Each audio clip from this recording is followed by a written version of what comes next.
Primero, yo creo que hay mucha hipocresía en la política colombiana, mucha hipocresía. Las democracias del mundo son imperfectas. A eso que aquí decidieron llamarle mermelada en un uso equívoco de la metáfora de Juan Carlos Echeverri, que se refería a las regalías. Ministro de Hacienda, sí. Le llaman en Inglaterra el barril de los puercos. Y por supuesto implica la relación entre los gobiernos y los congresos. Como el sistema colombiano es perverso y corrupto de origen por cuenta de las reglas de juego que heredamos, y me refiero a lo que en mala hora inventaron como circunscripción nacional de Senado con lista abierta, que significa lista abierta al narcotráfico, a la corrupción, a los dineros ilícitos, a una lucha fratricida entre compañeros de partido que destruye la identidad ideológica, y como por supuesto los compradores de votos que no necesitan venir a este foro, ni recorrer las regiones de Colombia, ni ir a Tadó o a Pizarro, o ir a Paujil, o a Macarena, o a la zona. Ayer estuve en Baupés, en el Mitú, hablando con las víctimas. No necesitan hacer eso, los compradores de votos simplemente van y compran los votos y son mayoría e hundieron la reforma política. La hundieron porque les convienen esas reglas de juego. Por eso yo creo que cualquiera que sea el próximo presidente o presidenta de Colombia, de cualquier color, tiene que comprometerse con Colombia a hacer la reforma. Y si el próximo Congreso no la hace y debe convocar una constituyente para hacer esa reforma y la reforma de la justicia, que la haga. Así este Congreso resulte efímero. Pero es que no puede avanzar la democracia colombiana sin limpieza, sin depuración. De manera que sí se puede solo si el próximo gobernante se compromete a hacerlo. Aquí he oído algunas opiniones de candidatos presidenciales, digo, en estos debates, que avanzan en ese camino, las celebro. Otros, en cambio, están aupados sobre las maquinarias, acumulando maquinarias hasta que en ese barco de la corrupción se hunda el Titanic. Pero a mí me parece que esa es una labor fundamental de la democracia. Usted desea de interpelar, Edulfo, conozco bien las reglas de juego, pero sí en el momento en que el moderador lo considere. Aquí se han dicho dos cosas y resulta seguramente impopular defender la obra del gobierno del presidente Santos con una popularidad tan baja como lo ha castigado la opinión. Pero los oportunistas que se bajaron del barco después de amamantarse 7 años del gobierno y del discurso de la paz. ¿Quiénes son? Esos son otros, el Partido Conservador, el Partido Cambio Radical. Les gustó la leche pero no la vaca. Nosotros no nos bajamos del barco de la paz.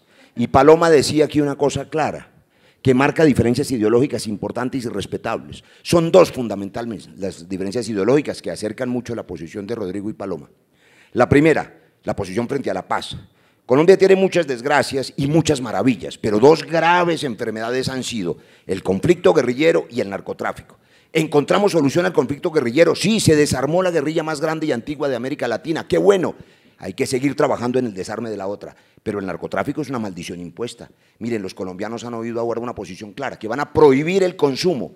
La prohibición es el crimen, lo digo con una metáfora simple. Si los gringos consumidores y los europeos no se metieran la perica en la nariz, aquí nadie vendería esa porquería. Esto es un asunto de oferta y demanda. Esto es un asunto de salud pública, la protección de los jóvenes, como el alcohol, como el tabaco. Mientras nos metan en la guerra extranjera, que es la guerra contra las drogas, ese es un paradigma que ha conducido a Colombia a poner los muertos y los otros ponen los clientes de la cocaína. Hay que revisar, y es un problema internacional, global, el problema del narcotráfico, pero es una diferencia importante. Ahora vamos a poner cámaras para meter a la cárcel a los muchachos que consumen. Ese es el camino contrario. Hablamos del foro para todos. Había pedido primero, Luis Fernando, ya vamos después con la doctora Paloma. Sé que nos vamos. Quiero responder brevemente. ¿Cómo son los tiempos para saber cómo es el debate? ¿En qué consiste? Vamos a dar un minuto de la interpelación, ¿vale? ¿De acuerdo? Un minuto de la interpelación. Rápidamente, Edulfo, nos vamos a devolver al debate de siempre, que es lo que yo no quiero. O sea, la polarización cuando usted... Pues no quiere el debate de la mermelada. Mire, no, yo quiero ese, pero es que nos vamos a meter en el debate de quién estuvo con Santos y quién contra Santos. No, mire, definamos la mermelada. La mermelada es básicamente el manejo que tiene un gobierno del presupuesto para cambiar por unas partidas las votaciones a unos proyectos que interesa al gobierno. Eso hay que acabarlo. Y la manera de acabarlo no es quitándole ni a los consejos, ni a las asambleas, ni al Congreso la posibilidad de debatir la inversión, sino debatirla sobre la mesa. Yo tengo listo un proyecto que trabajamos con muchos de ustedes. Tú, Angélica, trabajaste, creo que Roy estuvo en las reuniones. Duque. Yo lo presenté primero. Sí. No, yo me acuerdo. Me gusta que las ideas cabalguen. No, a ver. ¿Y a dónde quiero llegar? No, espera. Hombre, Roy, calma, deje hablar a los demás. Entonces, ¿a dónde quiero llegar? Mire, que se debata sobre la mesa. que las regalías no las defina un gobernador solo, un alcalde solo, que llame a la acción comunal, que llame a los concejales, que llame a los diputados, que llame a las organizaciones sociales, que dejemos de tener emperadores que definan el presupuesto. El día que transparentemos eso, creo que vamos a enfrentar de verdad la mermelada. Perfecto, vamos a tratar de hacer un minuto en la interpelación a petición del arreglo de juego que aclara el doctor Robledo. Doctora Paloma, sobre el tema, la mermelada, y vamos con el doctor Enrique. Yo presenté desde, creo que una semana después de que me posesioné el 20 de julio, un proyecto donde lo que hacíamos es que 20% del presupuesto de inversión que tiene el gobierno se discuta en el Congreso, para que no haya ese arrodillamiento de los congresistas, que para obtener los recursos para llevar a sus regiones tienen que ir y transar con los ministros en las oficinas a cambio del apoyo. Tiene que haber una discusión sobre las prioridades nacionales. Eso me volvió un artículo del Tiempo diciendo que yo quería revivir los auxilios parlamentarios y me dieron mucho palo en redes. A mí me gusta que… Sí, el Tiempo. Pero fíjese que esa es una iniciativa que le gustó mucho al Congreso, que entendió de qué se trata. El problema es que cuando usted elige un congresista, la gente está pensando que ese congresista tiene que lograr las inversiones para el departamento o poder discutir sobre los temas de inversión. Este es casi de los únicos congresos del mundo, Adolfo, que no tiene iniciativa de gasto. Usted tiene un congreso para que decida en qué quiere que los colombianos gasten la plata. Y aquí el gobierno decide y el parlamento solamente puede aprobar. Yo creo que necesitamos devolverle al Congreso posibilidades de discutir cuáles son las prioridades de inversión en Colombia. ¿Se puede acabar la mermelada? Es que eso lo acaba. Ok, perfecto. Vamos con el doctor Miguel Gómez. Edulfo, a ver, un minuto. Muy rápidamente, otra vez estamos quedándonos en lo de arriba y no en lo de abajo. El problema no es si la partida está o no, si es por arriba o por debajo de la mesa. La plata se la roban son los contratistas. Entonces, otra vez, la falacia esta de que vamos a resolver el problema poniendo 20% del presupuesto o volviendo a los auxilios parlamentarios, no. Quien se tumba la plata es el contratista, que es el que financia la campaña. Eso no se resuelve poniendo el debate sobre la mesa, es más abajo. Entonces tenemos que ir más abajo. El problema es mucho más estructural, mucho más al problema de vigilar qué es lo que pasa con la contratación pública. Es que el problema es la contratación pública. En el Congreso es simplemente la fachada, la mermelada es la fachada. Y para responderle al doctor Roy, sí, mi partido, el Partido Conservador participó en la mermelada y es una vergüenza histórica de mi partido. Y yo sí lo reconozco. Y yo no fui enmermelado, yo me opuse a Santos desde el principio y yo no estoy en eso. Pero yo sí creo que el partido se equivocó en eso. Porque era la cabeza de la lista de la se equivocó en eso. El partido se equivocó en eso. Vale. Sí, pero bueno, aquí he aceptado que los conservadores participaron como lo hemos visto. Gustavo. No, iba a preguntar justamente, sin hipocresía de los que están acá, que hicieran esa mea culpa, ya lo hizo el doctor Gómez. ¿Quiénes han recibido mermelada? Yo le preguntaría al doctor Roy si ha recibido mermelada, al doctor Lara si ha recibido mermelada. Le contesto con mucho gusto. A los demás no le pregunto porque sé que no han recibido, pero… Le contesto con mucho gusto. Hice la ponencia de la ley de víctimas, 8 millones de víctimas hoy están reparadas y sigo exigiendo recursos para las regiones más abandonadas de Colombia. Claro que sí, para el norte del Cauca, para el Chocó profundo, claro que sí. Vamos a seguir pidiendo para que el Estado llegue a las regiones. Yo creo que una de las motivaciones que tuvieron los estudiantes, o que tuvimos, porque en ese momento estaba estudiante, para cambiar la Constitución fueron los auxilios parlamentarios justamente. Y ese fue el caballo de batalla para tener una nueva Constitución. Y resulta que uno mira las cifras de los auxilios parlamentarios de aquella época y versus las cifras de estos cupos indicativos. Y los auxilios parlamentarios son una colombina alrededor de eso. Entonces yo lo que digo es, hagamos hechos para que le demostremos a la gente que sí estamos comprometidos. Nosotros, por ejemplo, en la lista de la decencia, fuimos a una notaría hace 15 días, si nos metemos en el tiempo, facilitamos las cosas. Y firmamos un pacto por la decencia donde uno de los puntos es no a la mermelada, absolutamente no. No mermelada en la lista de la decencia. A ver, senadora, después vamos con el doctor Rodrigo. Futura senadora, es representante de la Cámara. Sí, ¿será que sí, Luis Fernando? Nosotros radicamos un proyecto de ley con Velasco, con Iván Duque, retomando además la iniciativa de Paloma, con Germán Navas Talero, para que los congresistas tengan iniciativa del gasto. Eso quiere decir de frente. Si queremos bajar el embarazo adolescente, la congresista Angélica Lozano dice, invirtamos 50.000 millones de pesos y se debe priorizar con los que saben del tema, no con el congresista. Jamás debe llegar el contratista debajo de la mesa. Ese proyecto se hundió sin tener ni siquiera ponencia.